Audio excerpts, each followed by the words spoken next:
पाकपतन के गांव बड़ी राख में जायदाद के मामले पर बेटे का खून सफेद हो गया। मुलजिम ने साथियों के हमरा मिलकर मां, भाइयों, भाभी समेत एक ही खानदान के 7 अफराद कत्ल कर दिए।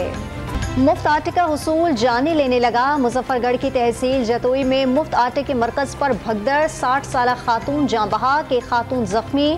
भक्कर के यूनियन कौंसिल नोतक में कतार में लगा शख्स दम तोड़ गया। खैबर पख्तूनख्वा के मुख्तलिफ शहरों में बारिश। खैबर में बारिश के बाइस मकान की छत गिर गई, खातून जाँ बहा और एक शख्स जख्मी हो गया। पेशावर में भी घर की छत गिरने से 5 अफराद जख्मी हो गए। पंजाब के शहर पिंडादत खान में भी घर की छत गिरने से 2 अफराद जाँ बहा, एक शख्स जख्मी। इमरान खान इंसदादी दहशतगर्दी अदालत लाहौर रवाना हो गए। चेयरमैन PTI ने 3 मुकदमात में जमानत के लिए दरखास्त दायर की थी। और मीनार पाकिस्तान पर जलसे से कबल अतराफ के रास्ते कंटेनर्स लगाकर बंद कर दिए गए। लाहौर, मुल्तान, सियालकोट, फैसलाबाद और कसूर समेत सूबे भर में पुलिस के रात गए तक छापे। खवातीन समेत PTI के कई रहनुमा और लीडर गिरफ्तार।